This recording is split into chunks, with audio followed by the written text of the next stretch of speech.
mais fácil vai ser pra próxima. Sim, e quando eu comecei a trabalhar com marketing foi muito louco, porque eu abri a Joy, eu tinha 18 anos. E era uma menina falando de marketing digital e eu Que mentiu a idade.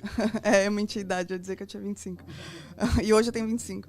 Mas era louco porque eu sentia que eu tinha que me provar todo o tempo, porque eu estava sempre num ambiente masculino, da maioria empresários homens, e eu estava falando de um tema que era marketing digital há 7 anos atrás, que era quando eu estava começando. Então eu sempre vinha aquela pergunta, tá, mas você é formado em publicidade? Você fez marketing?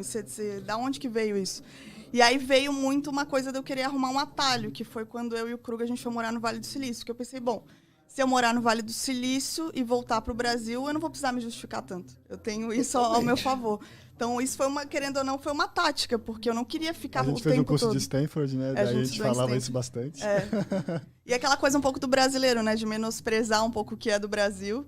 Então, depois que eu voltei, que eu fiz o curso em Stanford, que morei no Vale do Silício, isso virou um puta atalho. Então, assim, de alguma forma eu podia usar isso a meu favor. E, às vezes, tem que usar até hoje menos até. Ninguém me pergunta mais que faculdade eu fiz, isso é muito bom. E até indo um pouco sobre esse assunto de faculdade, é uma coisa que eu defendo muito, porque hoje os profissionais que a gente tem de marketing, tráfego, copy, esses caras não estão em faculdade. Então, eu falo muito das profissões do futuro, que basicamente são profissões novas, de pessoas que quiseram se desafiar e que quiseram estudar algo que não estava na prancheta. Então, e é muito louco também o quanto tem mais de gestores de tráfego homem do que mulher. E isso que a mulher, todas as mulheres que eu já trabalhei, que já trabalharam para mim como gestoras de tráfego, operavam muito bem. Porque elas são mais minuciosas, têm mais o detalhe. Só que quando abria ali o gerenciador de anúncio, geralmente a mulher tem aquela coisa, cara, muita informação. Então, isso até é algo que a gente tenta quebrar um pouco. Então, muito do que eu falo também é de educação, porque a educação ela está na base da pirâmide e no topo da pirâmide. Educação, eu tenho uma opinião forte. Eu extinguiria talvez 80% das faculdades. Eu também.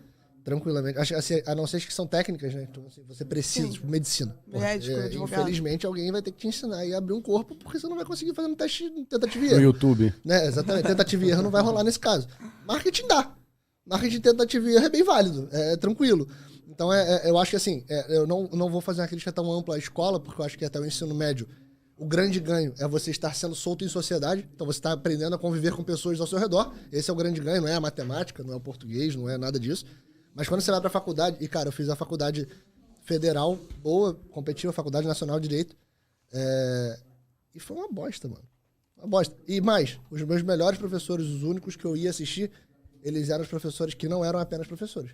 Eles eram sócios de um escritório, ou procuradores, ou defensores e também professores. Então eles traziam uma gama de informação e de conhecimento que tinha lá um professor que estava na faculdade de 60 anos, dando a mesma matéria de direito romano. Porra, puta que me pariu, tá ligado? Direito romano, cara.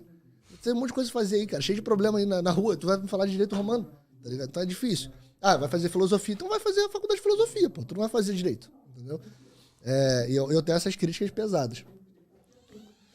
E a faculdade parece muitas vezes encheção de linguiça, né? Porque você aprende muita coisa ali. Eu fiz engenharia de produção e nesse meio caminho foi quando eu abri a Joy, então eu não consegui dar conta de fazer engenharia e mais ter empresa. Eu realmente optei por ganhar dinheiro do que tá estudando naquele momento.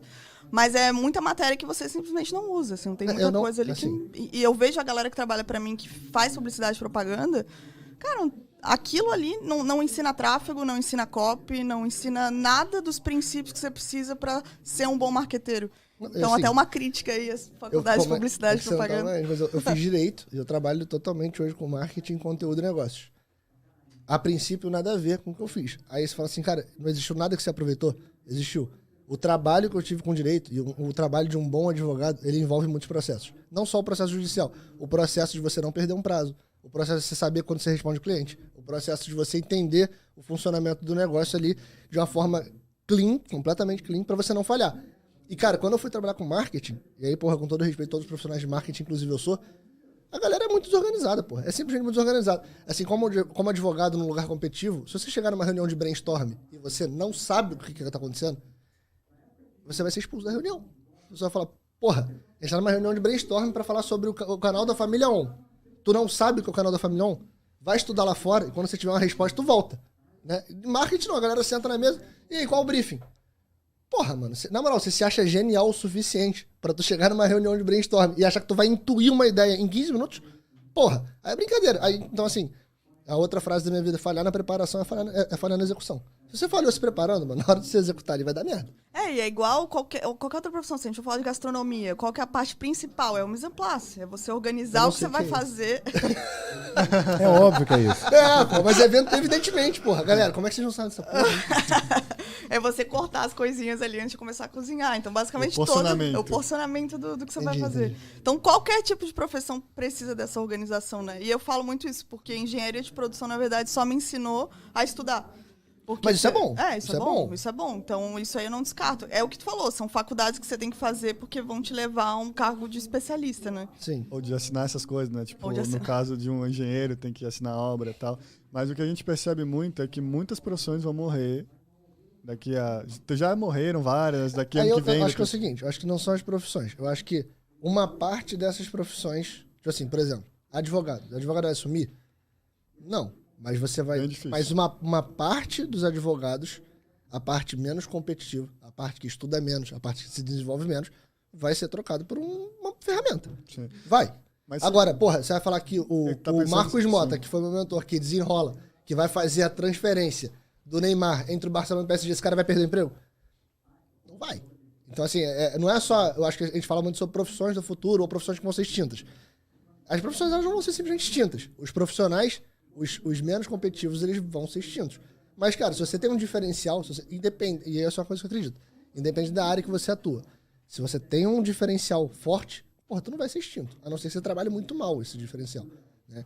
Mas eu concordo com você. A tecnologia, ela vai suprir absolutamente tudo que for mais simples.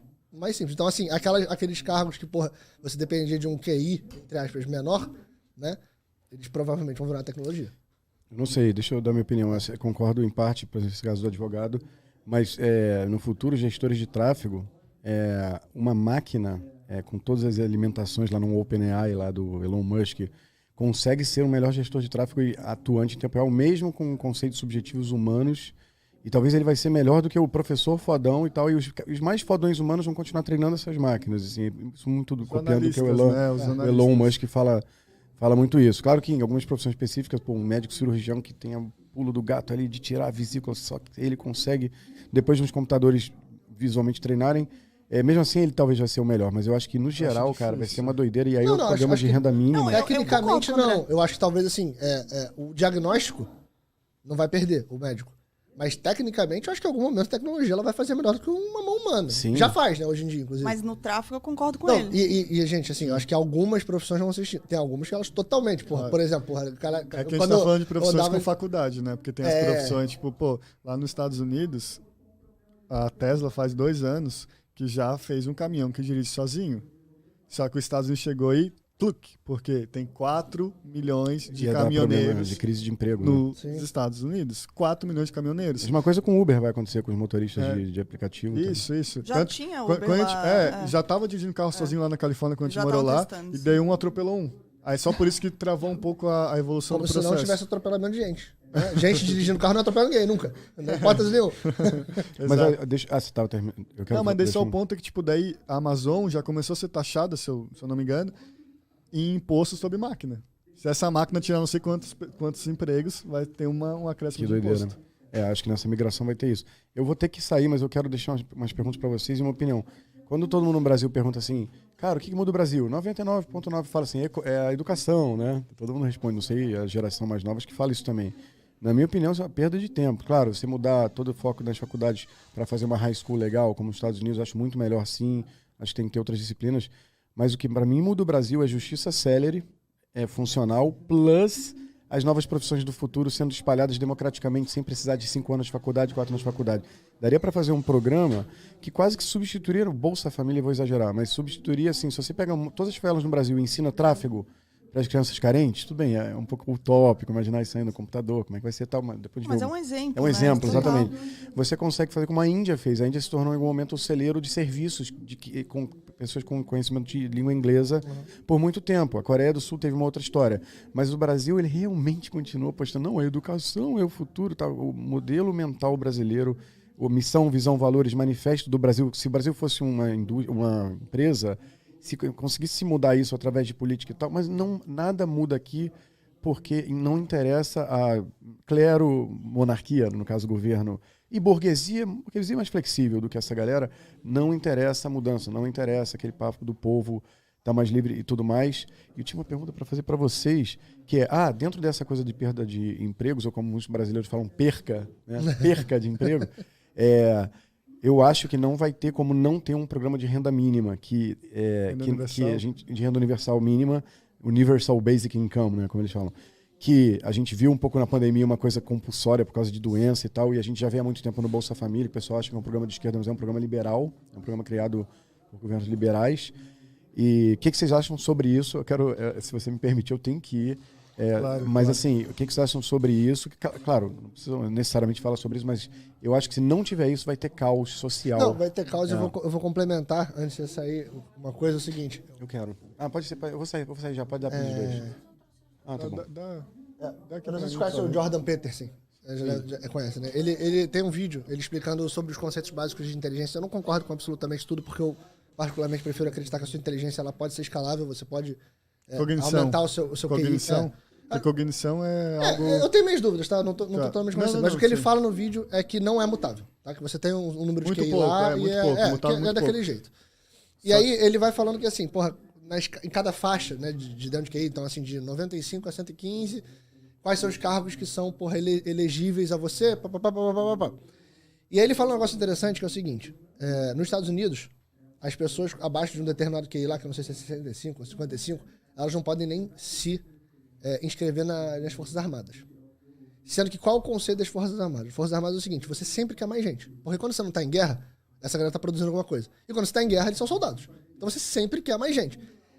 Para a Força Armada falar, eu não quero uma pessoa que tem menos do que tanto de QI, é porque essa pessoa não consegue fazer o mais básico dos serviços. Sim. E não existe ninguém pensando nessa pessoa. Não existe uma questão falando, porra, e aí o que vai acontecer? Esse cara ou essa menina, ele vai começar a pular de empregos, ele vai pular, e ele não vai conseguir realmente, dificilmente vai conseguir um emprego que vai sustentar ele por muito tempo. E ele vai viver à margem.